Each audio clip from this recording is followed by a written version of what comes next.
Vídeo de hoje do canal da Nicola te conta qual a possibilidade de Hugo Souza voltar para o Flamengo em 2025. Bora te atualizar também sobre Miguelito, que praticamente não joga no Santos e é o artilheiro da Bolívia nas eliminatórias. Preciso falar sobre o São Paulo com definição em relação àquele julgamento do jogo contra o Fluminense.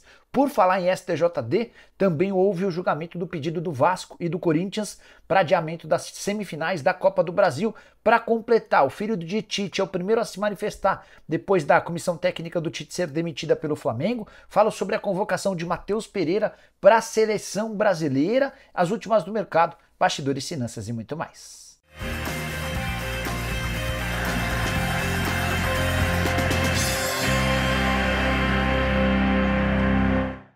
Fala aí pessoal, sou Jorge Nicola, bem-vindos a mais um vídeo do canal, sempre bom ter vocês por aqui sem perder tempo. Só pedir para deixar like, se inscrever no canal e ativar todas as notificações. Quero começar esse vídeo explicando por que do boato de que Hugo Souza pode voltar para o Flamengo em 2025. O Corinthians já comunicou ao Flamengo nessa quinta-feira que vai exercer a opção de compra, avaliada em 800 mil euros ou mais ou menos 4 milhões e 800 mil reais.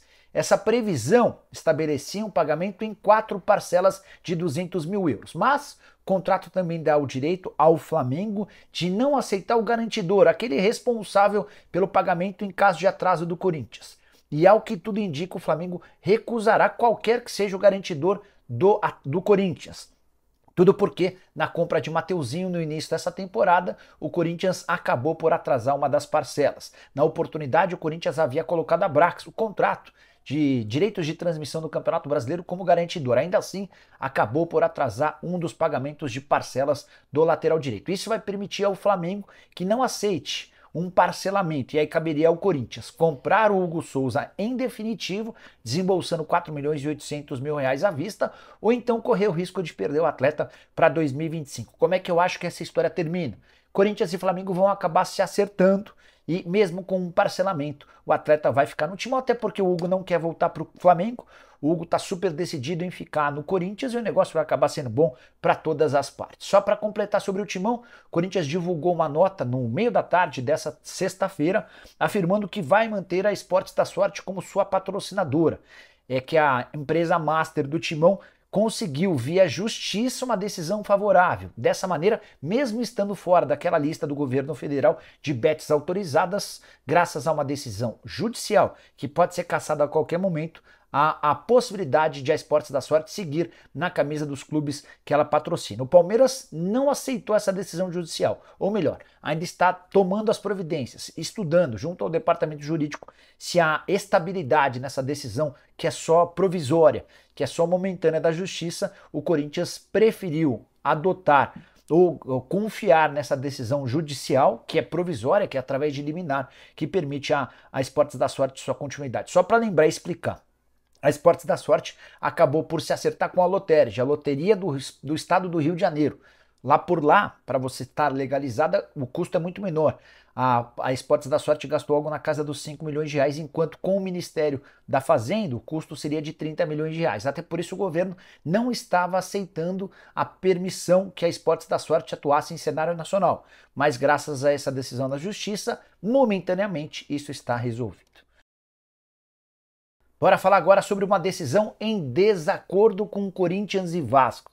Nessa sexta-feira, por 9 votos a 0, o STJD, Superior Tribunal de Justiça Desportiva, decidiu rejeitar os pedidos de Vasco e Corinthians em relação às datas das semifinais da Copa do Brasil. Só para explicar esse contexto. Esses jogos aconteceriam originalmente assim que a data FIFA da semana que vem terminasse. A seleção brasileira jogaria na terça, na quarta-feira a gente teria Vasco e Atlético Mineiro, na quinta-feira Corinthians e Flamengo.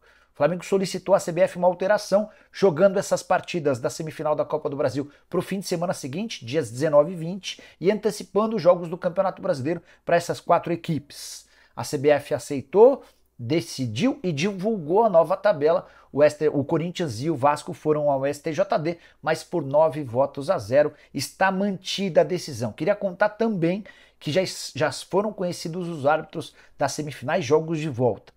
No dia 19, sábado, em São Januário, Vasco e Atlético Mineiro terão o apito de Ramon Abate Abel. Já no domingo, dia 20, na Neoquímica Arena, Corinthians e Flamengo será apitado por Anderson Daronco. Bora falar agora sobre o Cruzeiro. Matheus Pereira é o mais novo convocado da seleção brasileira. Ele chega para o lugar de Paquetá, que havia tomado seu terceiro cartão amarelo na vitória por 2-1 contra o Chile nessa quinta-feira em Santiago. Matheus Pereira, que vinha sendo defendido, ou tinha seu nome defendido por vários torcedores do Cruzeiro e também por alguns jornalistas, diante do bom momento que vive com a camisa da Raposa. Temporada atual de 48 jogos, 9 gols e 13 assistências. Ele se encontra com o restante do elenco nessa sexta-feira em Brasília, onde ocorre a preparação até o jogo da próxima terça-feira contra o Peru, no Mané Garrincha. Peru, que é o lanterna das eliminatórias para a Copa, ainda joga nessa sexta-feira contra o Uruguai. Ao que tudo indica, o Brasil deve vencer e o Matheus Pereira pode somar seus primeiros minutos na era do Dorival Júnior. Só para completar em relação à Raposa, havia contado para vocês alguns dias atrás sobre a intenção do Cruzeiro de fazer jogos preparatórios no início de 2025 lá nos Estados Unidos. Vocês lembram, né? Pois bem, a pré-temporada do Cruzeiro pode ter 2 jogos na Flórida. Isso tudo está sendo acertado por Alexandre Matos. Quero falar agora sobre o filho do Tite. Matheus Bac foi o primeiro a se manifestar desde a demissão do Tite, do Matheus e de todo o restante da comissão técnica. Isso já aconteceu há 11 dias e desde então ninguém havia se manifestado. Matheus Bac usou suas redes sociais para afirmar o seguinte, abre aspas, com muito orgulho e gratidão me despeço de um dos maiores clubes do Brasil e do mundo. Foi um enorme prazer fazer parte dessa história tão rica, fecha aspas. Na nota ele também elogia torcedores, jogadores e deixa no ar um clima de bastante agradecimento. Mas é bom lembrar que por conta da demissão, Tite e seus auxiliares vão dividir 4 milhões e 800 mil reais. Esse era o valor previsto em caso de demissão como pagamento da multa rescisória. Felipe Luiz, substituto de Tite, comandou o Flamengo por 2 jogos, são 2 vitórias, como o Tite havia se despedido com vitória contra o Atlético Paranaense.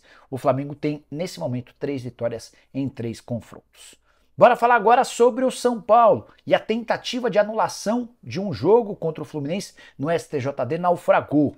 Nessa sexta-feira, o Superior Tribunal de Justiça Desportiva determinou por 9-0 a manutenção daquele triunfo do Fluminense por 2-0 contra o São Paulo, mesmo com todos os indícios de erro de direito, que é quando o árbitro erra a aplicação das regras. Só para explicar o caso, São Paulo e Fluminense se enfrentavam no Maracanã e o primeiro gol do Fluminense, do Cauã Elias, nasce de uma jogada em que o Thiago Silva põe a mão na bola. Na oportunidade, o árbitro dá sequência ao lance, mas o Thiago entende que houve a marcação da falta e põe a mão na bola. O árbitro não viu esse lance em campo e o jogo correu. Na sequência saiu o gol do Fluminense.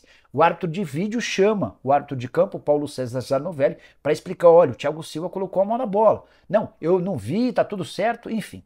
O áudio joga contra a posição dele e também do Fluminense e a favor do São Paulo nessa aplicação do erro de direito. Mas, como já era de se esperar, o STJD e a CBF trabalharam nos bastidores e os 9-0 garantiram a manutenção do resultado. O São Paulo emitiu uma nota com os seguintes dizeres, abre aspas, o que o São Paulo espera após esse julgamento é que realmente se olhe para aquilo que o clube sempre tentou apontar desde o início. Aliás, o que motivou a sua reação e a provocação do STJD. 2 pontos. A crise gravíssima que atinge a arbitragem nacional e compromete a imagem do futebol brasileiro, fecha aspas. Você imaginava algo diferente? Confesso que eu tinha certeza de que o STJD ia votar a favor da CBF, mantendo o resultado do jogo.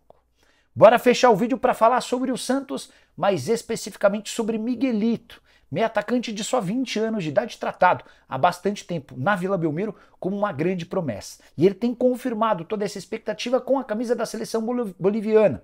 Já são 3 gols nas últimas 3 partidas, inclusive o último gol dele, marcado nessa quinta-feira, garantiu a vitória da Bolívia contra a Colômbia, a única seleção que ainda não havia perdido nas eliminatórias para a Copa. Mas, se vai muito bem com a camisa da seleção do seu país, Miguelito anda esquecido por Fábio Carille. Na Série B, o jovem atuou em apenas 4 partidas, que totalizaram míseros 54 minutos. Com a diferença que o Carille vê o Miguelito como meio atacante, enquanto na seleção boliviana ele joga como um ponta aberto pela direita. Justamente uma das posições mais carentes do elenco santista, onde o Otero joga, mas que o Santos busca no mercado opções há bastante tempo. E aí, o barulho fica ainda maior em cima do técnico Fábio Carille. A interpretação de todos é de que o Carille é o grande responsável por não saber aproveitar alguém que parece ser extremamente talentoso. E você, nessa discussão, tá do lado de quem? Já usa o espaço para comentário para deixar sua opinião. Só não esquece de deixar like, de se inscrever no canal. A gente se encontra assim que surgir notícia. Tchau!